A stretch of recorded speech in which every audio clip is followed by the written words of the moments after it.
just with the movement of my body.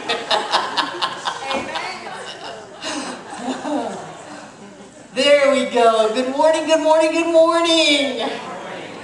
I love what I'm doing. When I first found Science of Mind, it was 1974. It was 1978. I was 24 years old. And I would have been, it would have been a step up to say I was broke, because then I would have had to have something not to have any of. Really? I had a 3-year-old son. I didn't have a place to live. I didn't have a job. I didn't have a vehicle. I didn't have any money. I was on food stamps. I was on welfare. And I was giving plasma twice a week just for that cash that they give you. And so when I first found Science of Mind, I was all about, you said I can have money? You said that if I pay attention to my thought and if I do certain things, I can be rich. I am all about that. I really, really, really want that. And I've worked it for decades, because I know that if I speak my word, I can manifest my reality. And yet sometimes I would speak my word and I would do spiritual mind treatment. I would set my intention. I would focus, and I would create something, but it wasn't always exactly what I wanted. And it wasn't always the way that I thought it would feel. I mean, maybe I would demonstrate some money and then I would have a flat tire. Or then I would have some kind of a problem. So even though I was working really hard to create something in my life, it seemed like I was losing it just as quickly. And then the better I got at it, sometimes I learned how to lose it faster than I could create it. Because really what we're doing is we're working with developing consciousness often, let's be honest, at the same time that we're putting out the brush fires of the conditions that we've created in our lives. So let's say that we have something going on with us physically. We want to heal that, and we can heal that, but if we haven't changed the consciousness that created it, we're going to create it all over again, and so we'll be healing it over and over again. We can learn how to create money in our lives, but if we haven't changed the consciousness of poverty that says there's not enough, I live in a universe that's out to get me, then we just continue to create those. So I've been working on this for decades, trying to find the secret, trying to find the key, trying to get the clue, copying people, saying the same words that they do, doing the processes that they say I should do, to get this idea that says prosperity is really a 3-step process. And you have the benefit of being on the 3rd step. We started 2 weeks ago with the prosperity of becoming. And people would look at me and go, what does that mean, the prosperity of becoming? And that goes back to what Ernest Holmes said in the textbook, that is, in order to have more in your life, you first must be more. You first must become more, which is why for 30 years I've had on my license tag, be more. It's not get more. It's not do more, for sure. It's about being more. We become more inside of ourselves, and we move into that experience of a greater reality. Who in you is living the life that you want to live? You need to get to know that person. Get to know yourself. The one that's already got it handled. The one that's already created it. The one that's already living the life of your dream. Who do you need to become to live that life? You can't stay in your littleness, in your pettiness, in your bickering, and expect to live the big life. You have to be that bigger person. You have to have that greater reality inside of you. You have to live that. You have to be it. But that's not the only thing. The next step was last week on the prosperity of awareness. Not only do you have to become the person who is living the life that you want to live, and you cannot give up on that even if that person deserves it. You can't give up on that even if you're right and justified to be petty and small. You've got to be that person all the time. Then you've got to be aware of what? You're aware of all of the prosperity in your life now. It amazes me that we can live the life that each one of us is living, and we can still convince ourselves through hard work and a lot of nonstop inner conversation that life is terrible. That we don't have anything. Really? You don't have anything?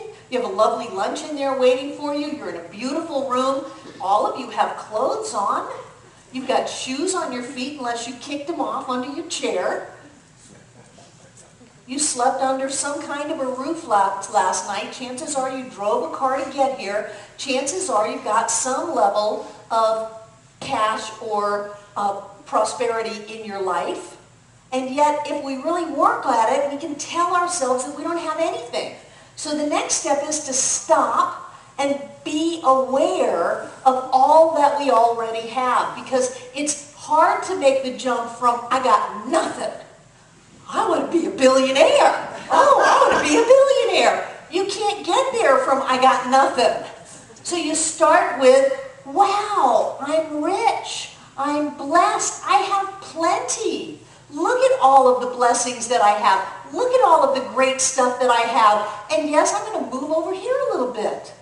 When you start from here, this jump is doable. We open up our awareness to, I'm rich, I have plenty, everything is fine, and I'm claiming that I have more. I'm accepting more. I'm in the flow of more. I'm receiving more. I'm experiencing a greater level of livingness. And then the third step, for me, is about the prosperity of dominion. And I gave this title out a couple of weeks ago for the postcard to go out. Say what? The prosperity of what? The prosperity of dominion. And it takes me back to my early Methodist years where I was taught about a story in the Bible that said, and it's something that a lot of people forget about, and he made man in his image. That we are made in the image of God. Instead, we take God and make it in our image, including giving a face to it. How ridiculous is that? A physical body, it's an old God, so it's an old guy. It's a patriarchal society. So we throw some old guy up on a cloud, up in the sky somewhere. He's got a big beard and a robe with a big embroidered gold G on his pocket, so everybody knows it's God. And there are lightning bolts in one hand and blessings in the other. And because God is made in the image and likeness of humankind, God doesn't have it together very well.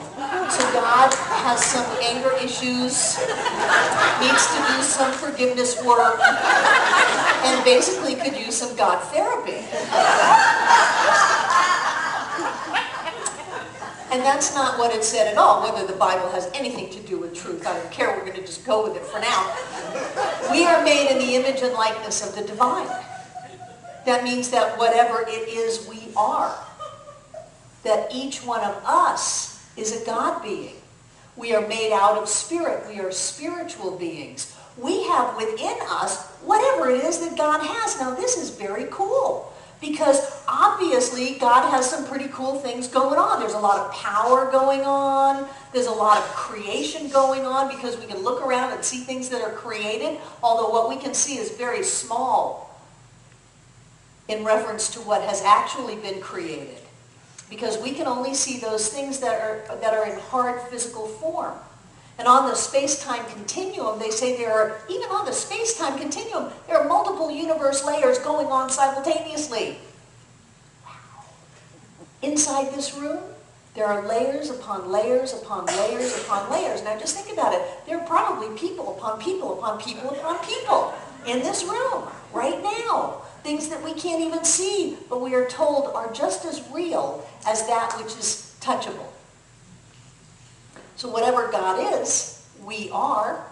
We know that there is creativity going on, so whatever God is creative. We know that there is a balance in the universe. Every molecule of the chair that you're sitting on is made up of atoms that are spinning around so fast that if one of them got out of balance just a little bit, there would be a nuclear explosion. And considering all of the molecules of physical form, if one of them can go out of whack, a bunch of them can, and just the earth as we know it would blow up. There's a balance in everything. There's a health.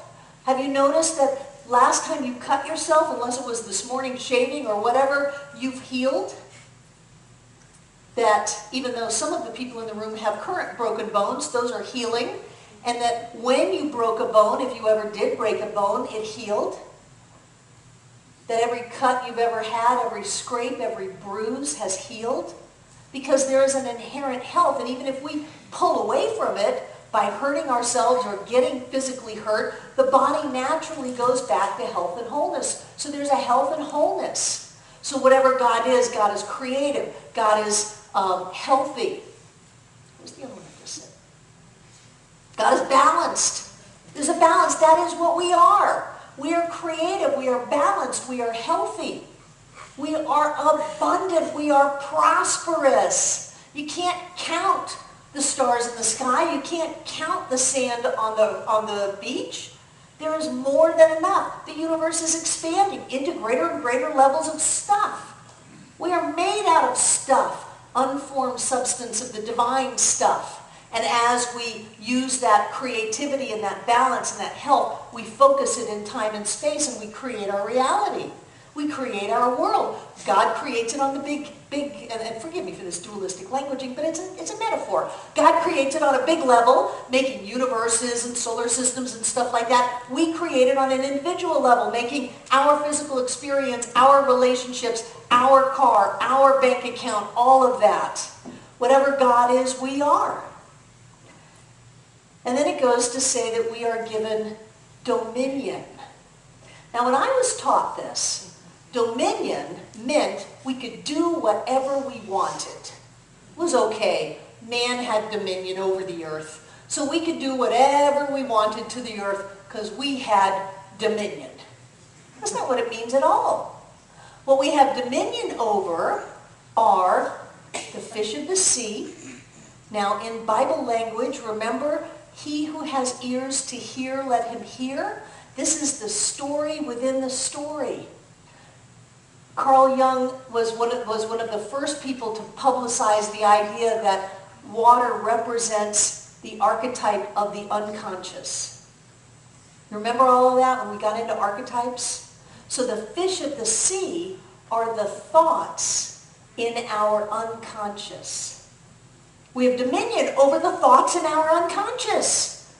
We have dominion over the birds of the sky. We have dominion over the thoughts in our conscious awareness.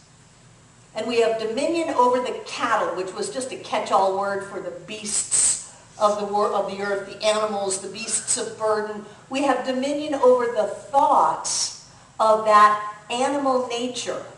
You know, when we want to ram something, do you ever do that? That's a cow. That's a bull. You're ramming something.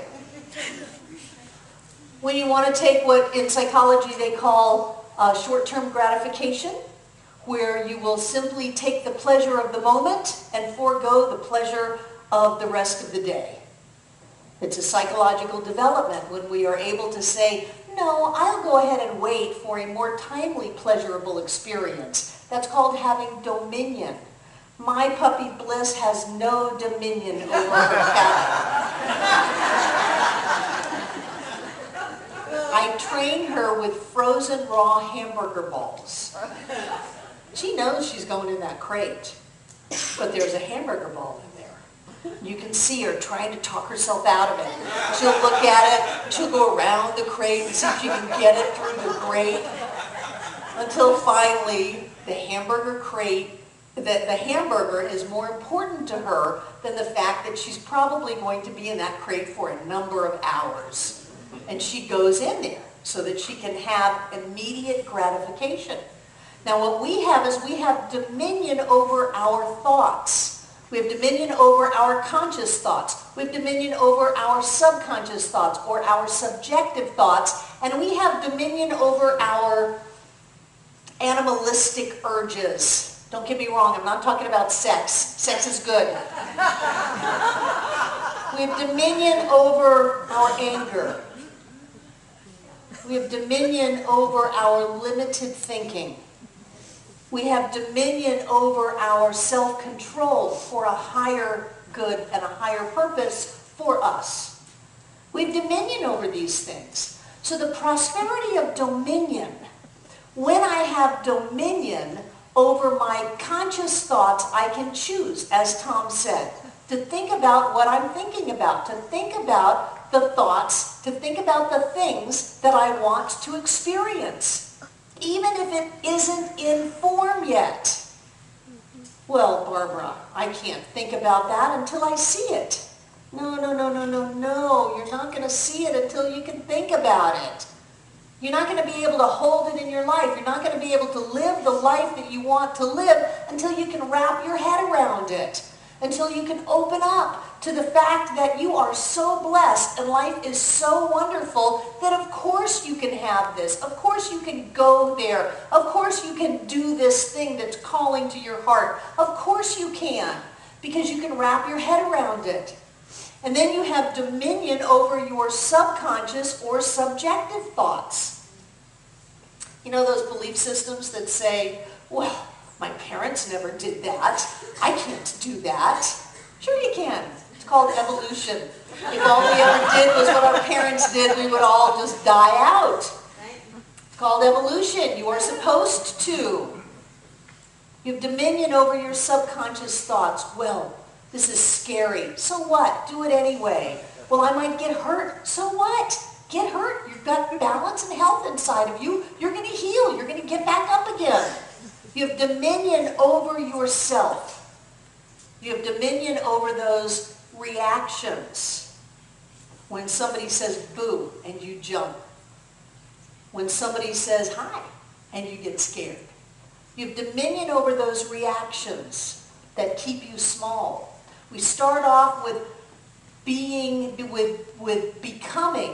the person that we want to be. And let me assure you, you are already it. You know, the thing about not putting your bushel basket over your light, take the basket off. The basket is your story about what you've told yourself about who you are, what your history is, and what's possible. You are already the person that you want to become. Just be it. Just be that person. You know you want to do it. You know it feels right. And then be aware of all of the wonderful things that you've got going on. Be aware of your talents. Be aware of some of your gifts that you bring to the world. Be aware of what's coming back to you from your life. Be aware of what a blessed experience life on planet Earth is. And then don't be afraid to grab hold of your thoughts. Grab hold of those subconscious or subjective thoughts that say, oh, no, you better not. You're a girl, you're a boy, you're straight, you're gay, you're old, you're young, you're big, you're small. Oh, no, you better not. Grab hold of those thoughts and say, I must be who I have come here to be, live the life that I want to live. And then grab hold of those conscious thoughts and speak it, claim it, demand it, create it, live it. Create the universe, the world that you want to live in, and then move in and live in it. And it doesn't matter if people think you're crazy. You're going to hang out with some of the best crazy people on the planet. Get a hold of your thoughts. Don't be afraid to go for what you want. If you can think it, you can have it. If you can think it, you can be it. You can only think it because you were first there to begin with. So claim it. What we teach in Science of Mind is that if you name it, you will claim it. If you know it, you will grow it. That as we set our intention, we create literally the molecules of form in our lives, and we bring it all together in whatever way we want. Some of us obviously want to be broke. Some of us want to be sick. Some of us want to be miserable. I suggest you stop it. That is not who you were meant to be. You're made in the image and likeness of the divine. That is what you're supposed to be. So you live a life that is healthy. You live a life that is happy. You live a life of prosperity where you can reach out and grab whatever you want because you know how to think the thought that will have it show up. That's who you're supposed to be. And that is why when we simply create something. You know how you will it into form? You push it into manifestation. You're sweating when you're done. That's why those demonstrations don't last.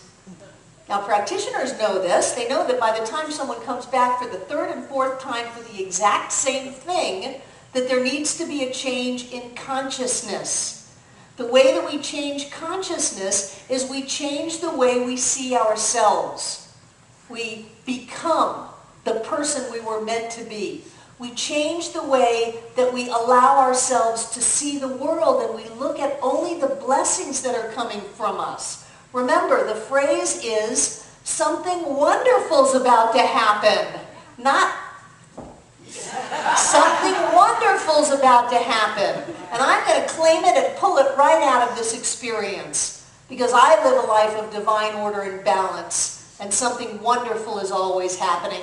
And then we live it by choosing the thoughts that we want to think so that we can wrap our head around it. You think that you live in a universe where there's a God up on a cloud, dangled a dream in front of your nose and said, you can't have this. No, that's the God made in the image and likeness of humankind. Not the best of us either. There is that within us that lives and moves and has its being as us, that is already living this amazing life as us. It is time we caught up. We do it by how we see ourselves, how we see our world, and what we allow ourselves to focus on. The words that we speak, the thoughts that we think, the beliefs that we hold, and the impulses, the choices, the decisions that we choose to carry it out in our world. That is what will make prosperity a lifetime experience. Not only will you have plenty of money, but your body will feel great. Your relationships will be wonderful. Your car will always start. Everything will unfold as if there is a red carpet rolled out in front of you. And if it doesn't, your response is, something wonderful is about to happen, because only wonderful things occur and are experienced by people who can live these principles. Be who you were meant to be. Realize how blessed you are. Get a hold of yourself. Focus on what you want. And watch how life shows up as prosperity of perfect health, perfect wealth, and perfect happiness. And so it is.